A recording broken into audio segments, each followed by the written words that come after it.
আসসালামু আলাইকুম বন্ধুরা, সকলে কেমন আছেন? আশা করি সকলে ভালো আছেন। আমিও ভালো আছি। তো আমাদের মাঝে অনেকে আবার ভালো নেই। কারণ তারা অনেকেই আছে যারা মাদকদ্রব্য নিয়ন্ত্রণ অধিদপ্তরের সিপাহী পদের জন্য ভাইবা পরীক্ষা দিবে। তারা প্রস্তুতি নিতে পারছে না, মানে তারা কনফিউজড কী কাগজপত্র লাগবে। তো আমি গত 10 তারিখে মাদকদ্রব্য নিয়ন্ত্রণ অধিদপ্তরের সিপাহী পদের ভাইবা পরীক্ষা দিই। তো সেখানে কী কাগজপত্র লাগছে, তো আজকে তোমাদের মাঝে এই বিষয়টা শেয়ার করব। তো সবাই ভিডিওটা মনোযোগ সহকারে দেখতে থাকো। তো আমি শুরু করছি কী লাগবে। প্রথমে যেটা লাগবে সেটা হচ্ছে অ্যাডমিট কার্ড। অ্যাডমিট কার্ড অরিজিনালটা নিয়ে যাবা। তারপর দ্বিতীয় যেটা লাগবে সেটা হচ্ছে অ্যাপ্লিকেশন কপি। এই অ্যাপ্লিকেশন কপি নিয়ে যাবা। পেড আনপেড কোনো ম্যাটার না। তারপর যেটা লাগবে সেটা হচ্ছে এনআইডি কার্ড, নিজের এনআইডি কার্ড কিংবা জন্ম নিবন্ধন অরিজিনাল লাগবে, ঠিক আছে। তারপর লাগবে হলো এসএসসি সার্টিফিকেট। তো আমি এসএসসি পাশে মানে আবেদন করছি, তাই আমার এসএসসি পাস লাগছে। আর যদি এইচএসসি সহ উল্লেখ করতাম তাহলে এইচএসসি সহটা লাগতো।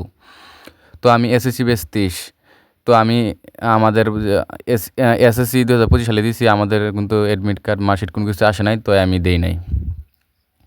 তারপরে যেটা লাগবে সেটা হচ্ছে মার্কশিট, এসএসসি মার্কশিট। মার্কশিট যারা আছে তারা নিবা। আর অনেকের কলেজে দেওয়া থাকে কিংবা আনতে ঝামেলা, তাদের নেওয়া দরকার নাই। স্যারদের বললেই হবে স্যার আমারটা কলেজে।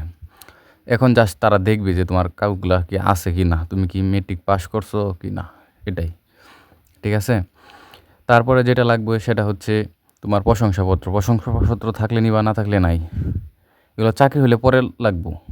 তারপরে হচ্ছে তোমার এসএসসি অ্যাডমিট কার্ড আর রেজিস্ট্রেশন কার্ড, এই দুইটা নিয়ে নিবা, না নিলেও সমস্যা নাই।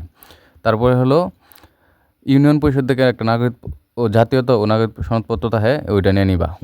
এই পর্যন্ত কাগজ, এর বাইরে একটা কাগজ লাগবো না। আর এই যে কাগজগুলো দেখলা না, এগুলো সবগুলি এক কপি করে ফটোকপি করে নিবা। অ্যাডমিট কার্ডও একটা ফটোকপি করবা, অ্যাপ্লিকেশন মানে এগুলো যেগুলো দেখাইছি সবগুলো ফটোকপি করে নিবা।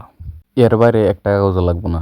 এর মধ্যে তোমরা নিজের এনআইডি কার্ড, সার্টিফিকেট, মার্কশিট এগুলা ফটোকপি করে সত্যায়িত করে নিবা, শেষ। বাকিগুলো নর্মাল ফটোকপি করবা, মানে ফটোকপিগুলো এক সেট ওরা নিব আর অরিজিনালগুলো তোমাকে দিয়ে দিবে। তো তোমরা যারা আমার ভাইবার শুরু থেকে শেষ পর্যন্ত মানে আমার সাথে কি হয়েছে না হয়েছে এগুলো জানতে চাও, কি প্রশ্ন করছে এগুলো জানতে চাইলে এই ভিডিওতে লাইক কমেন্ট শেয়ার করো। যদি ওইরকম সারা পাই তাহলে নেক্সট ভিডিও বিস্তারিত নিয়ে আসবো। তো সকলে ভালো থাকো। আসসালামু আলাইকুম, সবার জন্য শুভ।